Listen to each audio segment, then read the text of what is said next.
আসসালামু আলাইকুম ওয়া রাহমাতুল্লাহি ওয়া বারাকাতুহু। ইন্নাল হামদালিল্লাহি ওয়াহদা ওয়াসসালাতু ওয়াসসালামু আলা মান লা নাবিয়্যা বা'দা আম্মা বা'দ।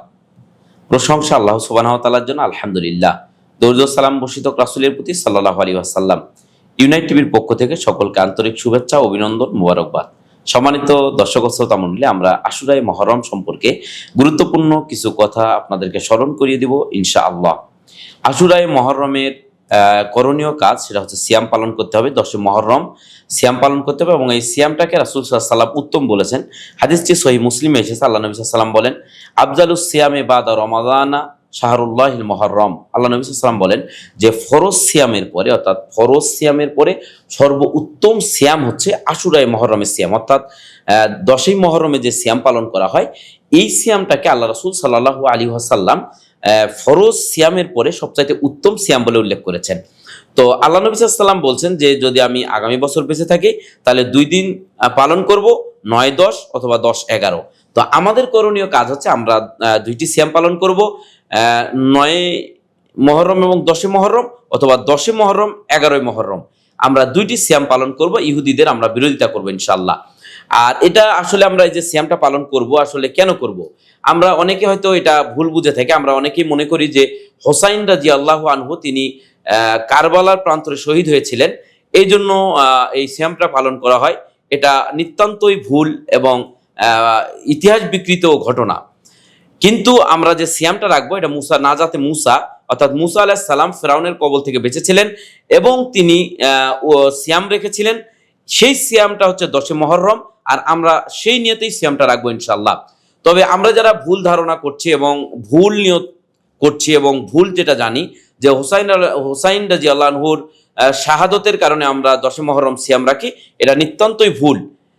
আমরা কখনোই এই নিয়ত করব না, বরং হোসাইন রাদিয়াল্লাহু আনহুর শাহাদতের সাথে 10 মুহররমের সিয়ামের কোনো বিন্দু পরিমাণ কোনো সম্পর্ক নেই।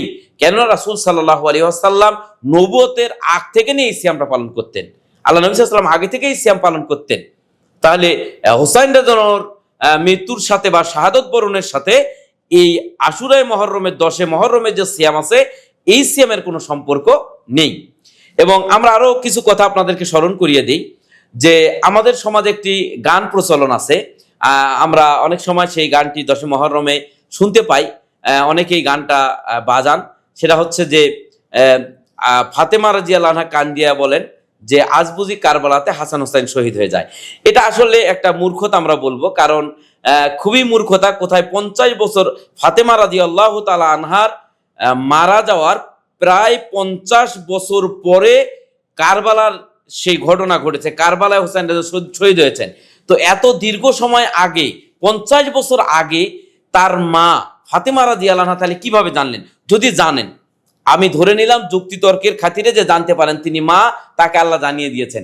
তো যদি তিনি জানতে পারতেন তাহলে তিনি তো তার সন্তানকে ওসিয়ত করে যেতেন, তার সন্তানকে সতর্ক করে যেতেন যে তুমি কারবালায় প্রান্তরে যেও না, সেখানে তুমি শাহাদত বরণ করবে। এগুলো নেহায়াত মূর্খতা। যারা ইতিহাস জানে না আসলে তারা এগুলো তৈরি করে, যারা বিশেষ করে কবি বা শিল্পী, তাদের তো আসলে লেখাপড়া খুবই কম, যার কারণে এগুলো বেশিরভাগ সময় ভুল ভ্রান্তি হয়ে থাকে। সম্মানিত উপস্থিতি, আমরা আপনাদেরকে একটি তথ্য জানাতে চাই। সেটা হচ্ছে যে আমাদের সমাজে হোসাইন রাদিয়াল্লাহু আনহুকে কেন্দ্র করে যে ইতিহাস তৈরি করা হয়েছে, অর্থাৎ কারবালার যে ইতিহাস আমরা পড়ে থাকি বা যে কি ইতিহাস আমরা জানি, আমাদের এই ইতিহাসটা সম্পূর্ণটাই প্রায় 90% ইতিহাস ভুল। কেন? কারণ আমরা ইতিহাসটা জেনেছি শিয়া আকিদা পুষ্ট, অর্থাৎ শিয়া আকিদার ব্যক্তি লিখিত, শিয়া আকিদা কর্তৃক লিখিত বই মীর মোশাররফ হোসেনের লিখিত বিশদ সিন্ধু গ্রন্থ থেকে আমরা এই ইতিহাসগুলো জেনেছি, যেগুলো মিথ্যা এবং ভিত্তিহীন এবং সাহাবীদের নামে মন গড়া অনেক কথা বলা হয়েছে। সম্মানিত দর্শক ও শ্রোতা মণ্ডলী, আমরা আপনাদেরকে স্মরণ করে দিতে চাই যে আপনারা যদি হোসাইন রাদিয়াল্লাহু আনহু প্রকৃত হত্যাকারীকে এবং আসলে কারবালার প্রান্তরে কি ঘটেছিল এই প্রকৃত ইতিহাসটা আপনারা জানতে চান, তাহলে অবশ্যই আপনারা ইবনে কাসির রাহিমাহুল্লাহর বিখ্যাত গ্রন্থ আল বেদায়া ওয়ান নেহায়া, এই গ্রন্থটা যদি আপনারা পড়েন, ইনশাআল্লাহ কারবালার প্রকৃত ইতিহাস আপনারা জানতে পারবেন।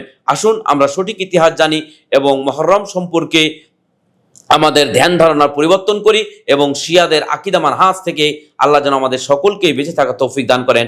আল্লাহুম্মা আমিন। আসসালামু আলাইকুম ওয়া রাহমাতুল্লাহি ওয়া বারাকাতুহু।